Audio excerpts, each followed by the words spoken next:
오늘 강의에서는 홍어장수 문순득 표류기에 대한 재미있는 이야기를 들려드리도록 하겠습니다. 오늘 강의는 크게 4가지 주제를 가지고 이야기를 하려고 합니다. 문순득 표류기를 통해 본 해양활동에 대한 내용, 그리고 문순득이 최초로 경험한 새로운 문화사항이라고 하는 게 무엇이었을까, 그리고 미래지향적인 해양인식에서 우리의 섬이 가지고 있는 가치를 한번 살펴보고 바다를 통한 문화교류의 중요성에 대한 이야기를 함께 나눠보도록 하겠습니다. 자, 그러면 오늘의 주인공인 문순득에 대해서 소개를 하겠습니다. 문순득은 조선 후기 때 행정구역으로 따지면 지금의 전라남도 신안군 우의도에 살던 섬 주민이었습니다. 1801년 12월에 홍어를 구입하러 대흑산도 해역으로 출항을 했다가 1802년 1월에 표류를 하게 됩니다. 그렇게 해서 일본 남도에 있는 유구라는 지역, 그리고 요송, 오문, 중국 대륙을 횡단을 해가지고 3년 2개월이 지난 시점에서 1805년 1월에 고향 우의도로 살아서 돌아오게 됩니다.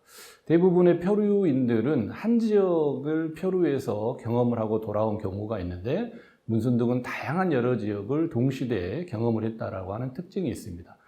그리고 우리 역사에서 다른 표해록으로 유명한 채부나 장한철 같은 경우에는 우연히 바다에 나갔다가 배를 타게 된 것이 계기가 돼서 표류를 한 사례인데, 문순득의 경우는 직업적으로 평소에 배를 타고 다니는 사람이었다라고 하는 것이 새로운 특징이고요.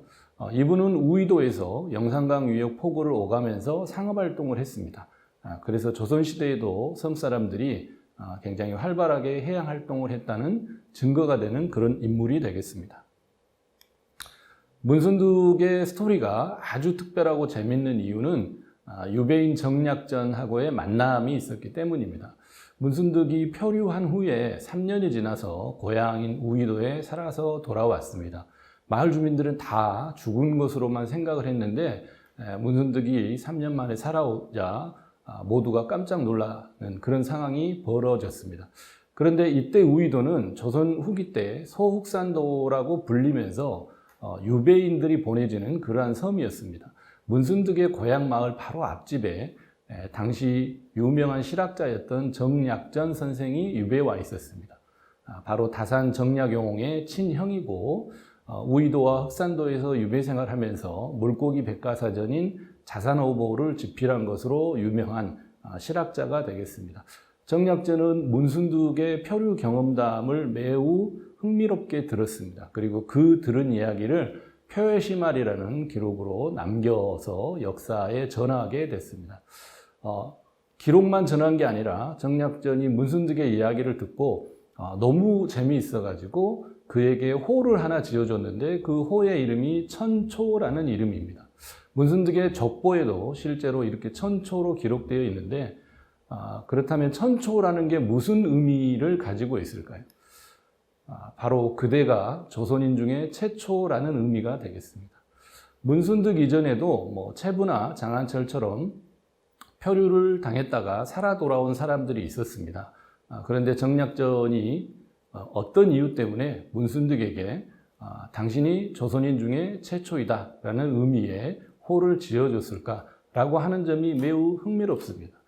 이번 강의에서는 문순득이 경험한 것이 어떤 내용들이었기에 이런 호를 갖게 되었을까라고 하는 것을 여러분들하고 함께 찾아가 보도록 하겠습니다. 자, 지금 보시는 사진이 신안군 우의도입니다. 현재 행정구역으로는 신안군 도초면에 속해 있는데요. 조선 후기 때는 이 섬을 소흑산도라고 불렀습니다. 그래서 오른쪽 지도에 나오는 것처럼 홍어로 유명한 대흑산도와 우의도를 함께 흑산도 권역으로 인식을 했습니다. 그래서 이 우의도도 소흑산도로 보고 유배인들이 이 우의도에 가서 많이 거주를 하게 되는 그런 상황이 매우 특징적인 부분입니다. 우리나라의 섬들은 육지에서 가까운 섬들의 경우는 어업보다는 농업 중심의 섬이 많다라고 하는 게 특징인데요. 이 우의도, 문순득이 살았던 우의도는 그야말로 어업 중심의 섬 중에 진짜 섬이었습니다. 왼쪽 사진을 보시면 문순득의 집안 사람들이 만드는 데 참여를 했던 우이도의 조선시대 선창이 원형 그대로 남아 있습니다. 이러한 선창을 활용을 해서 우이도 사람들이 바다를 통한 해상 활동을 했던 그런 역사가 담겨져 있는 곳이고요. 오른쪽 사진은 문순득의 고향인 우이도 진리마을 입구에 지금도 이렇게 어선배들이 많이 모여 있는 모습을 보여주는 것입니다. 이러한 섬에서 문순득이 해상 활동을 하다가 표류를 당하게 되는 그런 새로운 역사가 만들어졌습니다. 자, 지도를 보시면 가운데 원형에 있는 섬이 우이도가 되겠습니다. 먼 바다로 나가는 길목이 되고 먼 바다에서 내륙에 가까운 섬 쪽으로 들어가는 관문이 됩니다. 왼쪽에 나와 있는 대흑산도, 태도, 가거도, 만제도 이런 지역은 워낙에 먼 바다에 위치한 섬이어서 농사를 지을 만한 땅이 매우 부족했습니다. 그래서 저 지역의 사람들은 쌀이라든가 생활물자를 육지로부터 공급을 받아야 했는데 그러한 역할을 우이도의 상인들이 했습니다. 그래서 문순득 같은 사람이 대흑산도에 가서 물고기를 구입해 오고 그 구입한 물고기를 영산포라든지 영암에 있는 도포 같은 데서 내다 팔고 섬 사람에게 필요한 쌀이나 생활물자를 구입해 와가지고 다시 공급하는 일종의 바닷길을 활용한 중개무역을 하는 상황을 문순득의 직업을 통해서 알 수 있습니다. 자, 사진에 보시는 집은 문순득이 실제 거주했던 우이도의 고택, 옛 집이 되겠습니다. 이 집에 문순득의 표류 기록이 담겨져 있는 조선시대의 문집이 보존이 되어 왔습니다. 그 기록을 통해서 우리가 문순득의 이야기를 생생하게 전해 들을 수 있게 되는 것인데요. 화면에 보시는 조선시대 때 문집, 왼쪽이 유암총소라고 하는 문집이고요. 정약용의 강진 유해 시절에 수제자 중에 한 명이었던 이강해라는 사람이 문순득을 만나기 위해 이 우이도에 들어와서 여러 가지 이야기를 듣고 남긴 기록이 바로 이 유암총소라는 문집입니다. 이 문집 안에 문순득의 표류 경험을 기록한 정약전 선생이 기록했던 표해시말이라는 내용이 필사가 되어 있습니다. 글씨는 이강해가 필사한 것으로 보여지고요. 문순득의 경험담을 정약전이 기록한 내용이 되겠습니다. 이 표해시말의 첫 부분에 보면 바다에 나가서 풍랑을 만나서 표류를 했던 이유가 홍어를 구하기 위해서 출항을 했다라고 명시가 되어 있습니다. 그래서 문순득이 우이도를 중심으로 해상 무역을 했고 그 주요 품목이 홍어였다라고 하는 것을 증명하고 있습니다. 이번에는 문순득의 표류 노정에 대해서 살펴보겠습니다.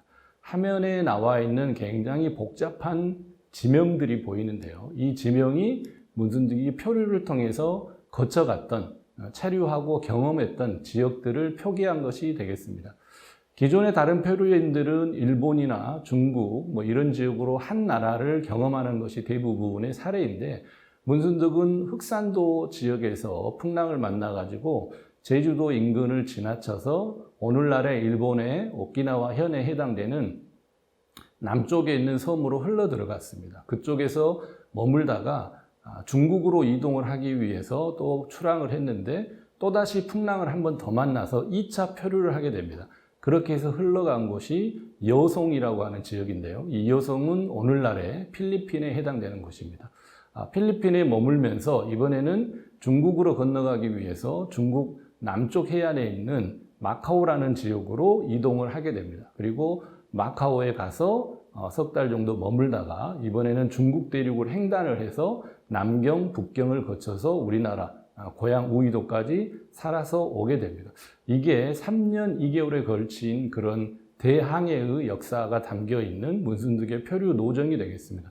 기존의 어떤 표류인보다도 가장 먼 최장거리를 체험을 했고 동아시아의 해양 네트워크를 체험한 그런 사례였다라고 평가할 수 있겠습니다. 문순득이 표류 기간에 경험했던 국제 문화가 굉장히 특징이 있습니다. 크게 4개의 곤욕으로 구분해 볼 수 있는데요. 유구라고 하는 옛 나라가 있었습니다. 일본 열도 최남단의 오키나와 열도라고 불리는 지역인데 과거에는 이쪽에 유구라는 별도의 해상 왕국이 있었습니다. 문순득이 흘러갔던 19세기 초에는 일본의 사츠마 번에 복속이 되어 있었는데 외형상으로는 중국의 제후국가였기 때문에 외교적으로는 또 중국과 유구가 독자적으로 외교 관계를 유지하는 그런 독특한 정치 체제의 상황이었고요. 이곳에 머물다가 2차 표류를 해서 흘러간 곳이 여송이라고 하는 지역인데 오늘날의 필리핀의 북부 루손섬 일대에 해당이 됩니다. 여기는 아시아 국가에 해당이 되지만 당시에 스페인의 식민 통치를 받고 있는 시기였습니다. 그래서 요성은 아시아 국가지만 천주교 문화가 전파되어 있던 그런 국가였고 스페인의 지배를 받고 있었기 때문에 조선이라는 나라하고는 특별한 외교 관계가 없는 그런 지역에 문순득이 흘러 들어가서 생활을 하게 되는 그런 독특한 양상입니다.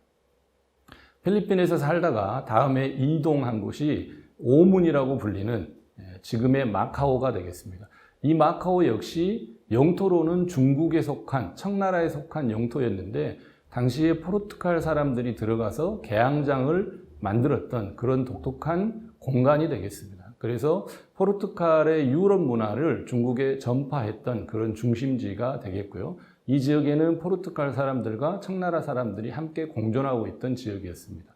역시 포르투갈도 조선하고 어떤 외교 관계가 없는 그런 지역이었기 때문에 문순득이 이곳에서 생활했다라고 하는 것은 매우 독특한 경험이 되겠습니다.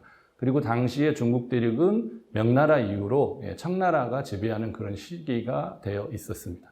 이런 독특한 경험을 하고 살아서 돌아왔고요. 문순득의 표류 경험이 19세기 초에 발생했기 때문에 굉장히 중요한 시기에 다양한 국제사회상의 변화를 경험했다라고 하는 점을 우리 역사에서 평가를 해야 하는 그런 특징이 있습니다. 당시 조선사의 사회상과 문순득이 표류에서 경험했던 사회상을 비교해보면 화면에 나와 있는 도표와 같습니다. 우리나라 국내의 경우에는 외국과의 해외 무역이 철저하게 금지되어 있었습니다.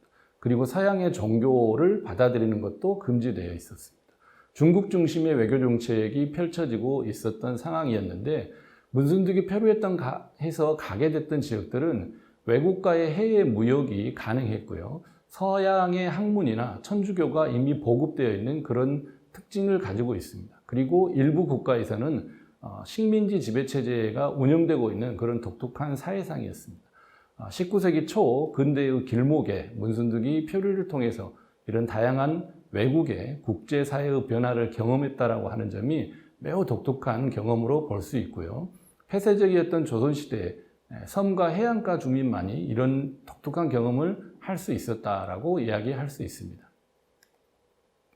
자, 이번에는 문순득이 표류를 통해서 경험했던 것들 중에 가장 핵심적인 내용이 무엇인지 살펴보도록 하겠습니다. 기본적으로 표류인들은 표류 지역에서 그 지역의 주민들하고의 만남 이런 것들이 억제되기 마련입니다. 그런데 장기 표류를 하다 보면 그런 부분이 자연스럽게 풀리게 되고 지역 주민들하고 소통하고 교류를 하게 되는 양상이 나타난다라고 하는 게 표류 문화의 특징입니다. 문순득은 3년 정도 외국을 떠돌면서 다양한 국제 문화를 경험했는데 크게 세 가지를 이야기할 수 있습니다. 종교적인 측면에서는 조선에서 금지된 새로운 종교를 체험을 했습니다. 선박 관련해서는 우리나라에서는 볼 수 없는 다른 나라의 대형 범선을 타고 항해를 체험했다라고 하고 또 그 배들을 우리나라의 배와 비교하는 내용들을 기록으로 남겼다는 게 특징입니다. 경제적인 부분에서는 우리나라에서는 조선 후기 때 국제무역항이 존재하지 않았는데 표류해서 갔던 지역들은 대부분 국제무역항이었습니다. 그리고 그 국제무역항에서 경제활동을 하는 사람들이 다양한 화폐를 사용하고 있었다라고 하는 것들도 문순득이 경험했던 매우 중요한 특징이 되겠습니다. 자, 이 정도 말씀드리면 맨 처음에 시작할 때 정약전 선생이 문순득에게 천초라는 호를 지어준 이유가 무엇이었을까라고 하는 점에 대해서 조금은 상상을 할 수 있게 됩니다. 과연 왜 천초라는 호가 붙었을까라고 하는 것은 다음에 사진을 보면 이제 이해가 되실 겁니다. 자, 문순득이 필리핀에서 약 10개월 정도 생활을 하면서 필리핀 문화를 경험을 했는데 필리핀은 아시아의 국가지만 스페인의 식민 지배를 받고 있었고 스페인의 천주교 문화가 이미 지역사회에 다 보급이 되어 있는 상황이었습니다. 문순득이 머물렀던 비간이라는 도시에는 화면에 보시는 이 비관 성당이 자리 잡고 있었습니다. 그래서 문순득은 표류 시절에 이 비관 성당을 구경하기도 하고 비관 성당을 다니는 천주교 신자들, 수도자들하고도 교류를 했다라고 하는 점을 알 수가 있습니다. 정략전이 우이도에 유배왔던 이유는 천주교를 믿는다는 이유 때문이었습니다. 그래서 사형을 당할 뻔하다가 겨우 목숨을 구제하여서 먼 바다에 위치한 섬으로 유배를 오게 됐는데 정략전이 들어보니까 문순득이라는 사람은 표류를 통해서 외국에 가가지고 이렇게 성당 문화를 경험했다라고 하는 것을 알 수 있게 됐습니다. 그래서 문순득에게 바로 너가 조선인 중에 이런 경험을 한 사람으로서는 최초다라는 의미로 천초라는 호를 지어줬다라고 하는 것을 알 수 있습니다. 문순득의 표류기를 조사하기 위해서 이 필리핀 비간에 처음 갔을 때 저 성당을 마주하고 봤을 때 문순득이 조선인으로서 이런 성당을 직접 경험했을 때의 느낌이 어땠을까라고 하는 것을 상상해 보면서 과연 천초라는 호가 이 사람의 인생에서 아주 잘 어울리는 호라고 하는 것을 이해할 수 있게 되었습니다. 단순히 성당을 한번 구경하고 지나친 게 아니라 표해시말에 기록된 내용을 보면 성당에 관련된 사람들에게 도움을 받고 꾸준히 교류를 했다라고 하는 내용을 확인할 수 있습니다. 화면에 나와 있는 번역문은 표해시말에 문순득이 경험한 성당을 묘사해 놓은 내용입니다. 3, 40칸의 큰 집이 있고 이 건물의 꼭대기에는 탑이 있는데 탑 위에는 닭 모양을 한 금괴가 바람에 따라서 이동을 하고 그 밑으로 종이 4개에서 5개 있는데 이 종소리에 따라서 사람들이 건물 안으로 들어가서 예배를 드리는 그런 모습을 묘사하고 있습니다. 실제 이 묘사된 기록하고 일치한 성당이 방금 보여드렸던 비간에 있는 바오르 성당이라고 하는 것이고요.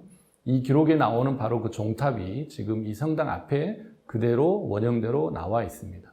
1802년 11월부터 이듬해 3년 8월까지 비간에 체류를 하면서 문순득은 이 스페인의 천주교 문화가 전파되어 있는 비간이라는 도시의 유럽 문화를 모두 경험을 했다라고 하는 것이 특징적인 내용이 되겠습니다. 사진에 보이는 이 유럽 마을처럼 보이는 이 도시의 풍경이 문순득이 생활을 했던 비간의 모습입니다. 지금의 모습이기도 하고 문순득이 당시 표류했을 당시의 모습이기도 합니다. 스페인 사람들이 필리핀과 마카오를 연결하는 상업도시를 개발을 하면서 이러한 유적들을 만들어 놓았고요. 문순득도 이곳에서 생활을 하면서 천주교가 보급된 유럽형 상업도시를 경험을 하게 됐습니다. 번역된 내용이 화면에 띄워져 있는데 수도인들하고의 교류관계 그리고 이곳에 진출했던 화교들하고의 교류관계들을 통해서 우리와 외교관계가 없었던 스페인 사람들이 살고 있는 이 비간 도시에서 문순득이 어떻게 생활했는가라고 하는 것을 알 수 있습니다. 자, 그 다음으로 이동한 곳, 고향으로 돌아오기 위해서는 어떻게 하든지 간에 중국으로 가야만 했습니다. 다행스럽게도 이 필리핀 비간 도시와 중국의 마카오가 연결되는 해상활동의 무역로로 역할을 하고 있었는데 이 마카오로 이동하는 상선을 얻어 타고 문순득이 중국 대륙으로 진출을 하게 됩니다. 화면에 보시는 성당은 마카오에 있는 대성당의 모습입니다. 문순득은 마카오로 건너가서 9월부터 12월까지 마카오에 머물렀습니다. 당시 마카오는 포르투갈 사람들이 운영을 하고 있는 개항장이었는데 화면에 보시는 대성당을 중심으로 도심이 건설되어 있습니다. 문순득은 이곳에서도 이러한 성당 문화를 경험을 한 것으로 보여지고요. 지금 사진에 보시는 것처럼 문순득이 표류한 이후로 이 성당이 불타서 지금은 정면의 모습만 이 건물이 보존되어 있고 유네스코 세계문화유산으로 지정이 되어 있습니다. 그러나 문순득이 갔을 때는 이 건물 원형 그대로를 살펴볼 수 있었고요.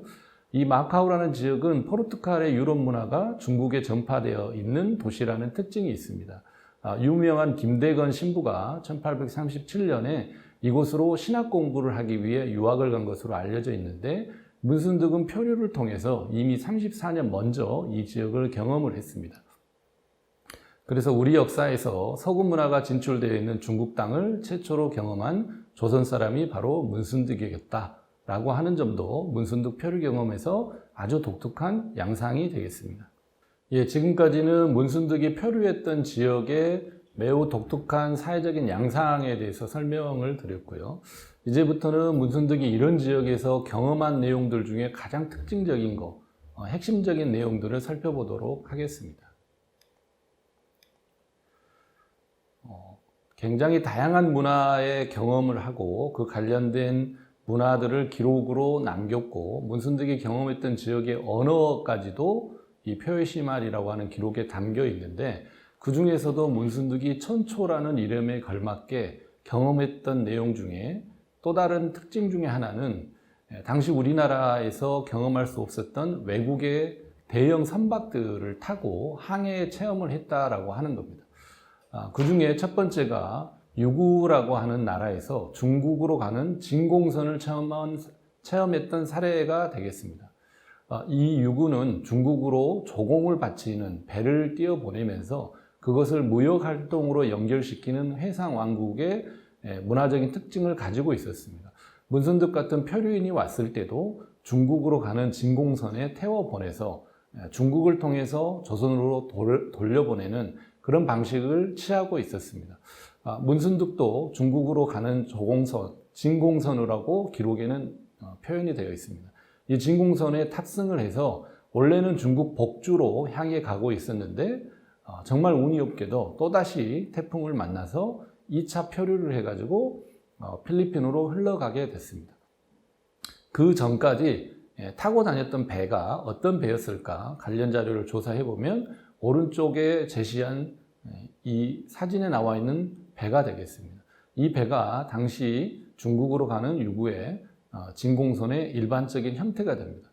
큰 바다를 건너서 중국으로 항해를 해야 되기 때문에 당시 유구라고 하는 나라가 가지고 있었던 선박 중에 가장 규모가 큰 배를 탔다라고 말씀드릴 수 있습니다. 일반 양반들 같은 경우에는 배를 타는 것 자체가 굉장히 어려운 일입니다. 그런데 문순득은 앞에서 설명드린 것처럼 평소에 항해를 하고 선박을 타고 다니는 것이 본인의 직업이었기 때문에 이 남의 배가 어떤 형태를 가지고 있었고 어떻게 항해를 하는가라고 하는 점에 관심을 가지고 있었고 그것을 면밀하게 관찰을 했습니다. 그래서 그런 내용들을 살아 돌아와서 자기 마을에 있는 정약전과 정약용의 제자, 이강해 이런 분들을 만나서 자기의 경험담을 전파하게 됩니다. 이런 큰 선박을 경험해 봄으로써 우리나라 조선시대의 배와 비교하고 어떻게 우리 배를 발전시켜야 되는가라고 하는 이야기를 전파하는 역할을 하게 됩니다. 이게 첫 번째 경험이고요. 두 번째 또 항해 체험은 필리핀에서 마카오로 오가는 유럽형 범선을 체험한 것이 되겠습니다. 필리핀 비간에 머물면서 마카오, 중국 대륙으로 넘어가기 위해서 이곳을 지나가는 상선을 탑승을 했습니다. 그 상선의 배 형태가 유럽 스타일의 대형 범선이었는데요. 사진에 제시하고 있는 형태의 배였을 것으로 추정이 됩니다. 필리핀은 스페인의 식민지였고 마카오는 포르투갈의 개항장이었기 때문에 이 사이를 지나다니는 배는 이런 형태의 유럽형 범선이었습니다. 이런 배를 11일 동안 타고 마카오로 이동을 했습니다. 그래서 우리 조선인 중에 이런 범선을 가장 먼저 경험한 사람이 바로 문순득이라는 점에서 매우 특징적인 역사의 인물로 이야기를 할 수 있습니다. 그 이야기를 정약용의 제자 이강해가 듣고 운곡선설이라는 기록을 남겼습니다. 그게 조선 후기 때 만들어진 외국의 선박과 우리나라의 배를 비교 분석한 최초의 연구 논문이다라고도 평가를 할 수 있겠고요. 우리가 이제 근대 역사로 들어갔을 때는 한반도 해안에 출몰하는 이런 배들을 이양선이라고 불렀는데 문순득은 그러한 이양선의 역사가 본격적으로 시작되기 전인 근대의 길목 19세기 초에 이러한 배를 이미 11일 동안이나 항해 체험을 했었다라는 점에서 정말 새로운 특징과 새로운 문화를 경험한 사람이었다라고 평가할 수 있겠습니다. 화면에 보시는 것은 문순득의 표류 경험이 어떻게 전파되고 당시의 실학자들하고 소통할 수 있었는가라고 하는 것을 보여주는 도식이 되겠습니다. 문순득이 섬 사람이었기 때문에 이러한 소통이 가능했다라고 보여집니다. 정약전과 정약용 형제가 1801년에 천주교를 믿는다는 이유로 정약전은 우이도와 흑산도에서 유배 생활을 하게 되고 동생인 정약용은 강진에서 유배 생활을 하게 됐습니다. 형인 정약전은 문순득을 만나서 표여시마를 기록을 하고 1816년에 우이도에서 사망을 하게 됩니다. 정약용은 형과의 편지 교류를 통해서 우이도의 문순득이라는 사람이 이런 독특한 경험을 했다라고 하는 것을 알게 됐고 문순득을 직접 만나서 그의 경험담을 듣고 자신의 저서인 경세유표 같은데 활용을 하게 됩니다. 그리고 1818년에 유배에서 풀려서 올라가게 되는데 이때 정약용의 수제자였던 이강해라는 사람도 정약전과 정약용 스승들을 통해서 문순득이라는 사람이 그러한 독특한 경험을 하고 돌아왔다는 걸 알게 됐습니다. 그래서 이강해는 스스로 유배인이 아니었음에도 불구하고 문순득을 만나기 위해서 우이도를 찾아갑니다. 그래서 문순득을 만나고 그가 표류 시절에 경험했던 외국의 배에 대한 이야기를 전해 듣고 운곡선설이라고 하는 글을 남기게 됩니다. 이런 식으로 문순득의 표류 경험이 역사 속에 사라지지 않고 다양한 기록으로 남아있을 수 있었던 이유도 이 사람이 섬 사람이고 바다를 통해서 해양 활동을 했던 사람이기 때문에 가능했었다라고 이야기할 수 있습니다. 문순득의 경험을 어떻게 실학자들이 수용했는가라고 하는 점이 매우 흥미롭습니다. 여러 가지 사례들이 있는데요. 오늘 이 시간에서는 정약용의 경세유표에 나오는 내용을 통해서 말씀을 드리겠습니다. 경세유표는 너무나 유명한 정약용의 3대 명저서 중에 하나입니다. 우리나라의 경제를 어떻게 개혁할 것인가에 대한 이 위대한 실학자 정약용의 생각들이 담겨져 있는 저서가 되겠는데요. 이 책 안에 조선 시기의 화폐를 어떻게 개혁할 것인가에 대한 내용이 담겨져 있습니다. 동전을 주조하는 전담기관을 설치해가지고 여러 가지 화폐 제도의 개혁을 주장하는 내용이었는데 그러한 주장을 할 수 있었던 근거가 문순득이 표류를 통해서 마카오 등에서 경험했던 내용을 전해 듣고 그 경험담을 토대로 만들었다라고 하는 것이 특징입니다. 화면의 중앙에 번역문을 제시한 것이 이 경세유표에 정약용이 적어놓은 내용입니다. 나주 흑산도 사람 문순득이 표류를 해서 여러 나라를 돌아다니고 구경하고 그 사람들의 장사하는 모습을 경험하고 돌아왔는데 그 사람들이 사용하는 돈들이 우리나라와 달리 이런 식이었다라고 하는 내용이 들어 있습니다.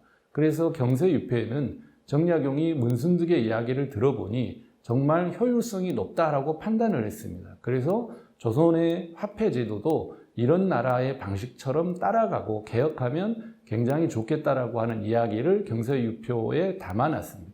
위대한 학자였던 정약용의 위대한 저서였던 경세유표에 이 섬사람 문순득의 경험담이 담겨 있다는 자체가 매우 흥미로운 이야기거리가 될 수 있겠습니다. 이러한 기록들은 정약전이 집필을 했던 표여시마 안에는 들어있지 않은 내용입니다. 그렇기 때문에 정약용, 강진에서 살았던 정약용과 우이도 사람 문순득이 직접적으로 만나서 교류를 하는 그런 근거 자료로 생각을 할 수 있겠습니다. 지금까지 살펴봤던 이러한 문순득의 경험과 공유 관계가 우리 역사에서 매우 중요한 의미를 가지고 있습니다. 문순득은 당시 조선인으로서는 최장거리 표류를 통해서 새로운 문화를 체험하고 촌초라고 하는 호까지 얻게 됐습니다. 특히 그 시기가 근대의 길목이었던 19세기 초였다라고 하는 측면에서 그가 경험했던 여러 나라의 문화상들이 우리 역사에 제대로 전달됐으면 어땠을까라고 하는 상상을 해보게 됩니다. 문순득이 선비가 아니고 섬주민이었고 상업활동을 했던 사람이었기 때문에 그가 외국에서 보고 들었던 관심을 가졌던 내용들이 기존의 표류인들하고는 또 다른 측면이 있다라고 보여집니다. 실용적인 측면에서 더 관심을 가졌고 우리가 이용하는 배, 무역활동 이런 것들이 우리나라와 다른 나라가 어떻게 다른가라고 하는 점에 주목을 했습니다. 이런 내용들이 섬사람이었기 때문에 유배인이나 실학자들하고 소통이 가능했다라고 하는 것이 매우 특징적인 부분이 되겠습니다. 그래서 문순득의 경험을 통해서 새로운 위대한 저술들이 만들어질 수 있었다라고 하는 것이 이 섬이라고 하는 공간과 그 안에서 이루어지는 역사가 우리의 해양 문화에서 얼마나 관심을 가져야 되는 역사적인 요소인가를 보여주는 사례가 되겠습니다. 이번에는 이러한 표류 문화가 주는 시사점에 대해서 살펴보도록 하겠습니다. 화면에 표류 문화가 주는 시사점, 역사의 줄기를 바꾸다라고 표시를 했습니다. 화면에 제시된 사진은 조총이라고 하는 겁니다. 이 조총은 우리에게는 비극의 역사를 불러일으켰던 상징물 같은 겁니다.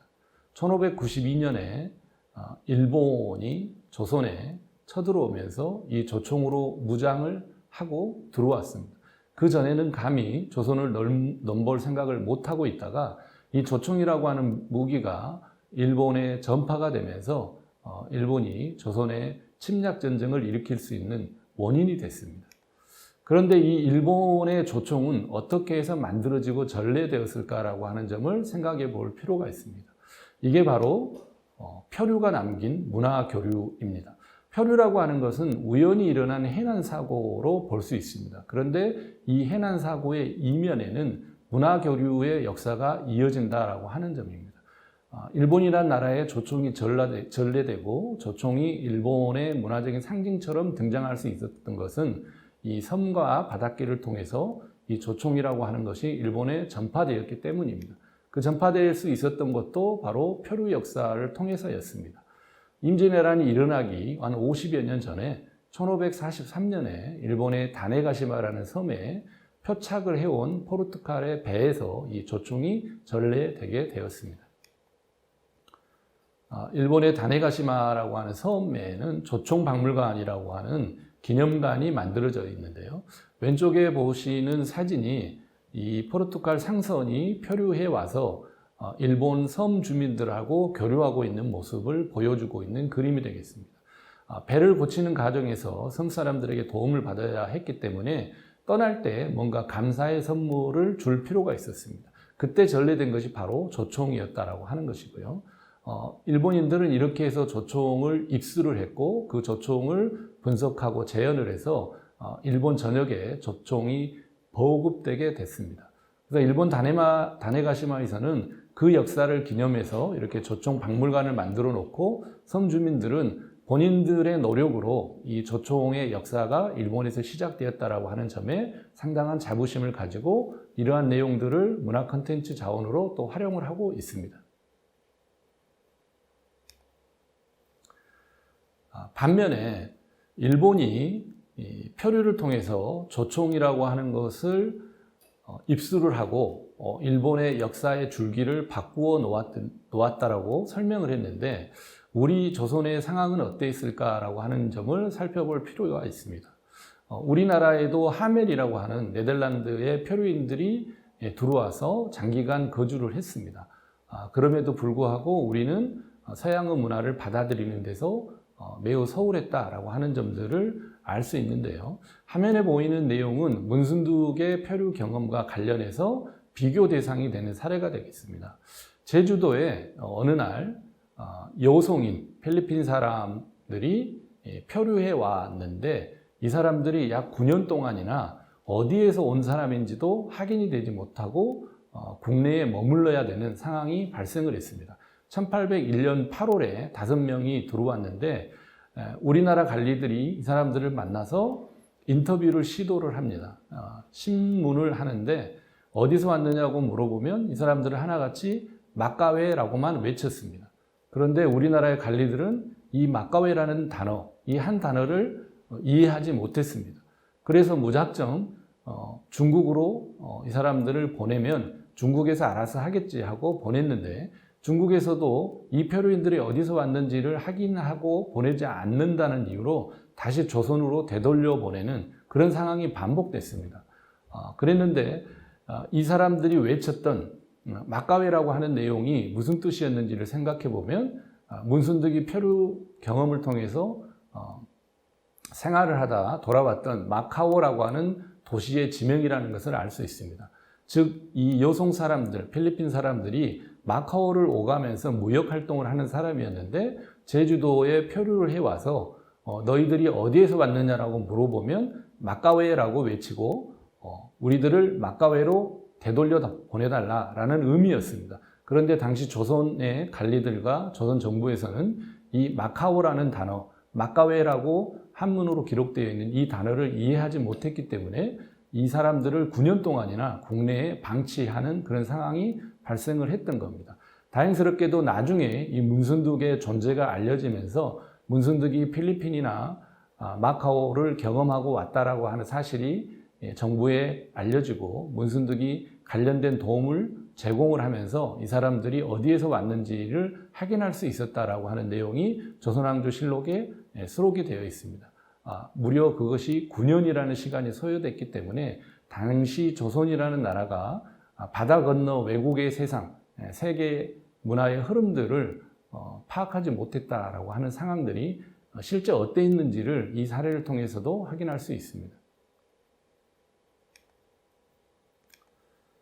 다음은 지금까지 소개해드렸던 이런 문순득 사례를 통해서 우리가 얻을 수 있는 교훈이 되겠습니다. 특징은 이 섬과 바다라고 하는 문화를 우리가 어떻게 인식할까라고 하는 점이 되겠습니다. 섬은 흔히 고립의 공간, 단절의 공간이라고 생각을 할 수 있습니다.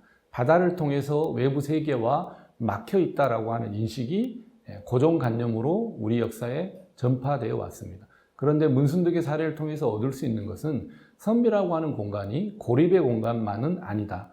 오히려 소통과 교류의 열린 문화 공간으로서 기능을 해왔다라고 하는 것을 알 수 있고요. 섬이 바다와 함께 했을 때 이 해양 네트워크를 통해서 세계 인식이 확대되는 그러한 공간으로서 중요한 의미를 가지고 있다라고 하는 것을 우리가 살펴볼 수 있었습니다. 문순득의 사례를 통해서 우리가 의미 있게 받아들여야 되는 것은 문순득의 표류 경험과 전파라고 하는 것이 결코 우연히 일어난 것이 아니라고 하는 겁니다. 섬이 지닌 공간적인 특수성 그리고 인문사회 환경의 상호작용 속에서 나타났습니다. 문순득 외에도 수많은 사람들이 표류를 해서 외국에 흘러 들어가서 그 나라의 문화를 경험하고 살아 돌아온 사람들이 많이 있었습니다. 이와는 반대로 외국인들이 우리나라에 표류해 와서 우리나라에 거주하고 우리나라 사람들과 교류하는 그런 상황들도 많이 만들어졌습니다. 이러한 역사는 서울에 있는 사람들이 경험하기 어려운 오직 섬과 바닷가의 사람들만이 가질 수 있는 독특한 공간적인 특징이다라고 볼 수 있습니다. 문순득의 경험을 통해서 실학자들이 그 경험담을 수용하는 과정 속에서 우리가 발견할 수 있는 것은 조선이라는 나라에서도 근대적인 해양 인식이 자생적으로 싹트고 있었다라고 하는 것을 발견할 수 있습니다. 그런데 아쉬운 점은 이러한 문순득의 경험과 실학자들의 사상들이 국가의 정책으로 연결되지 못했다라고 하는 한계점이 나타난다라고 하는 것입니다. 대한민국의 미래는 해양을 어떻게 활용하느냐에 따라 달라질 거라고 생각을 하고 있습니다. 그래서 과거 역사에서 문순득의 사례가 국가정책으로 발전하지 못했고 우리가 일제강점기를 경험했던 민족이라는 점을 생각해 봤을 때 대한민국의 미래는 해양인식과 해양정책에 담겨 있다라고 하는 점을 이 사례를 통해서 우리가 더 강조할 수 있겠습니다. 자, 마지막으로 오늘은 문순득에 대해서 강의를 들려드렸는데요. 이 남도 지역에는 수많은 표류인들의 역사가 담겨져 있습니다. 화면에 보여드린 이 사진은 일본 가고시마라고 하는 곳에 가면 심수관이라고 하는 가문이 있습니다. 임진왜란 당시에 일본으로 끌려갔던 도자기 공예, 도자기 장인 심수관이라는 사람의 후손들이 머물고 있는 공간이 되겠습니다. 이 공간에는 표민대야라고 하는 오래된 책이 한 권 보관이 되어 있는데요. 이 표민대야의 내용은 조선의 페루인들이 일본에 도착했을 때 인터뷰를 했던 내용을 토대로 해가지고 조선말을 배우기 위한 교본으로 활용을 했던 그러한 책이 되겠습니다. 그런데 흥미로운 것은 이 책 속에 순천의 어부, 해남의 상인, 이 전남의 바닷가 사람들의 내용들이 등장을 하고 있습니다. 그 중에 해남 상인 16명이 어떻게 해서 표류를 해가지고 일본으로 흘러 들어왔느냐에 대한 내용이 담겨져 있는데 그 내용이 아주 놀랄만한 의미 있는 스토리가 되겠습니다.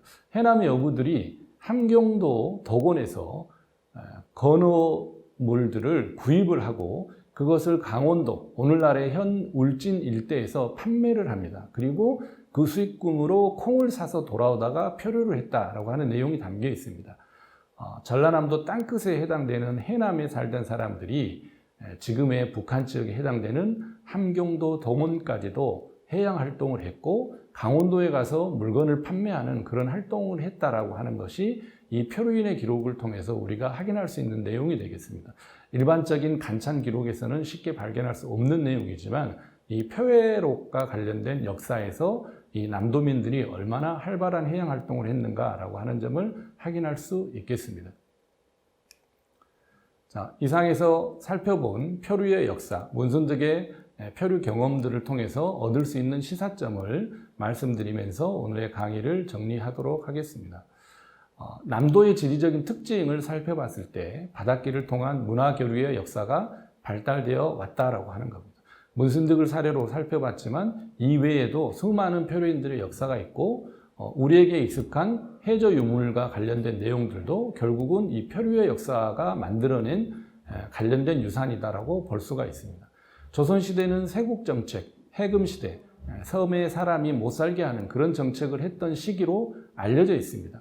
그러한 정치적인 상황에도 불구하고 우리의 바닷길은 끊임없이 이어져 왔었다라고 하는 것을 문순득을 비롯한 이 표류인의 역사를 통해서 우리가 알 수 있습니다. 섬과 바다의 중요성을 재인식해야만이 앞으로 신해양 시대에 우리나라의 미래 그리고 남도의 미래가 어떤 식으로 전개될 것인가 라고 하는 점을 우리가 살펴볼 수 있고 예측할 수 있겠습니다. 자, 소통성과 국제성을 지닌 이 표류 문화라고 하는 것은 단순히 과거에 흘러간 역사 이야기로 끝나는 것이 아니다라는 점입니다. 남도의 문화 콘텐츠 자원으로서 활용이 되고 무궁무진한 스토리텔링 자원으로서 우리가 관심을 가져야 한다는 점이 되겠습니다. 국내에 하멜 기념관이 만들어져 있습니다.